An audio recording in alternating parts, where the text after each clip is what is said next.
Le sujet fait régulièrement la une de l'actualité. Il a même fait débat en France il y a peu, mais aussi en Belgique. Quel accueil est réservé aux Roms et aux gens du voyage de manière générale? Un livre et une exposition abordent le sujet à Namur. Pour en parler, nous recevons donc Ahmed Hakim. Bonsoir. Alors, on vous connaît à Namur comme directeur du centre de médiation des gens du voyage et Roms en Wallonie. Je disais, le sujet fait polémique sans cesse, je dirais, dans votre travail. Vous vous en rendez compte tous les jours. L'accueil des Roms et des gens du voyage chez nous pose toujours problème. Pourquoi, je dirais, ce sujet revient toujours à la une de l'actualité? Tout d'abord, il y a une très grande incompréhension due au fait qu'il y a énormément d'images préconçues et cette importance des images et des stéréotypes envers les Roms et les gens du voyage est, je dirais, inversement proportionnelle à l'expérience directe que nous avons avec eux. Alors peut-être tout d'abord préciser que, en ce qui nous concerne ici, en tout cas, quand on parle de Roms, ici on parle vraiment des familles migrantes en provenance d'Europe centrale et orientale, à différencier, en tout cas dans la pratique, sur le terrain, à différencier avec les gens du voyage qui vivent en caravane et qui voyagent avec leur caravane et qui rencontrent, eux, d'autres difficultés sur le terrain. Donc en ce qui nous concerne, pour l'événement dont vous parlez, la publication dont vous parlez, ici il s'agit véritablement des familles migrantes avec toutes les difficultés liées à l'immigration en provenance d'Europe centrale et orientale. Est-ce que vous disposez de chiffres ou combien de Roms peut-être sont présents chez nous? Est-ce qu'il y en a beaucoup en province de Namur par exemple?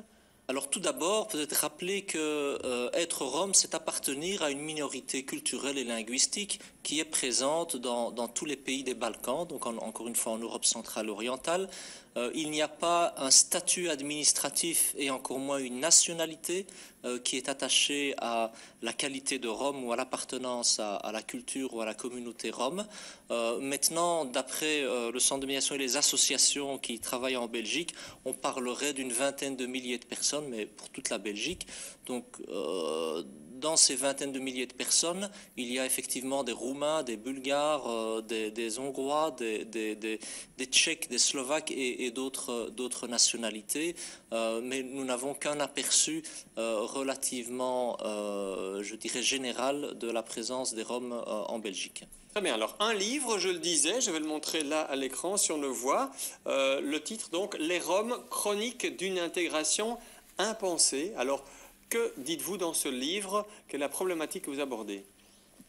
Bien, nous abordons, comme le titre le dit, donc ce sont d'abord des chroniques donc qui font état de situations d'histoire particulières, mais qui reflètent aussi, je dirais, l'histoire et la situation, voire la condition générale des Roms en Europe et de manière particulière ici pour la Belgique. Chronique d'une intégration qui est impensée. Et quand vous entendez probablement les débats et les polémiques qui ont lieu en France avec les propos tout à fait malheureux de Manuel Valls qui parle des Roms qui n'ont pas vocation à s'intégrer, ces propos-là confirment tout à fait l'hypothèse de notre publication, à savoir que l'insertion ou l'intégration des familles roms n'est pas pensée. Et ce qui est tout à fait intéressant, c'est que cette image-là de Roms qui ne sont pas intégrés contraste avec la réalité, à savoir que la plupart des Roms sont intégrés, et d'ailleurs quand ils s'intègrent, on ne les voit plus comme Roms, puisque nous avons comme image des Roms, les Roms justement qui ne sont pas intégrés. Justement, ce que vous voulez faire dans ce livre, c'est notamment donner un aspect, un regard plus humain, et de montrer que c'est possible, que ça fonctionne, et qu'il y a une intégration qui est là, malgré les différences au départ. Tout à fait. Ce que nous montrons effectivement, notamment au travers de la publication et aussi de l'exposition dont on dira quelques mots, c'est que, je dirais, la réalité ou les réalités des familles roms n'est pas à différencier des réalités des familles qui sont précarisées, qui sont exclues dans toute société et je dirais singulièrement dans la nôtre. Quand nous les avons rencontrés, quand nous les rencontrons tous les jours, qu'est-ce que les familles roms nous disent et demandent? Eh bien finalement leurs préoccupations sont celles de tout un chacun, c'est pouvoir avoir un logement, un travail, pouvoir se soigner, pouvoir envoyer leurs enfants à l'école, etc. préoccupation qui contraste radicalement, vous en conviendrez, avec les images que nous avons à leur propos, des images de problèmes ou de difficultés de scolarisation des enfants, difficultés liées à la mendicité, etc. Alors nous ne nions pas qu'il y a ces difficultés-là dans la réalité des Roms, mais ces difficultés-là sont infimes par rapport à leur situation et par rapport surtout à, je dirais, à la réalité de l'intégration de la plupart des familles roms. Très rapidement, parce qu'il ne nous reste plus qu'une minute, une exposition dans la foulée de ce livre qui a lieu en ce moment, qui a ouvert ses portes d'ailleurs aujourd'hui à la maison André Jaune à Namur. Alors que peut-on voir dans cette expo ? Alors, nous voyons les Roms qui vivent en Belgique des situations, je dirais, tout à fait normales, et nous essayons de les montrer sous leur vrai jour, des situations que vous allez voir qui sont parfois dramatiques, mais les Roms, comme nous, vivent ces situations-là en étant debout, en essayant de les affronter, en essayant de s'en sortir. Et cette exposition-là jette un regard humain sur les Roms, puisque nous avons tendance à les voir finalement comme une culture radicalement différente, comme une communauté qui vient totalement d'ailleurs, etc.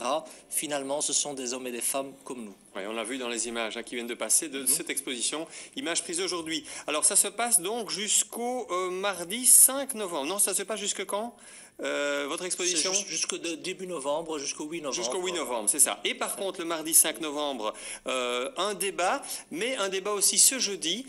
Quels thèmes seront abordés durant ces deux débats, ici ce jeudi et puis le 5 novembre? Donc ce jeudi, entre l'heure du midi, un débat aura lieu autour de la publication, donc les Roms chroniques d'une intégration impensée.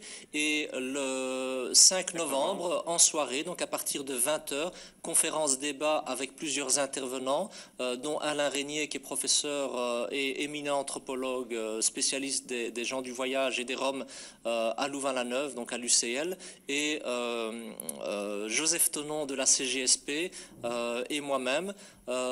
Conférence qui aura pour thème les Roms au cœur de la question sociale. Voilà, alors si vous voulez plus d'infos sur ce thème, sur la publication, sur les débats, le www.cmgv.be comme centre de médiation des gens du voyage, cmgv.be. Merci beaucoup, monsieur Hakim, et bonne soirée à vous. Bonne soirée. C'est la fin de cette séquence invitée et donc de ce JT. Bonne soirée devant la télé ou ailleurs et excellente soirée.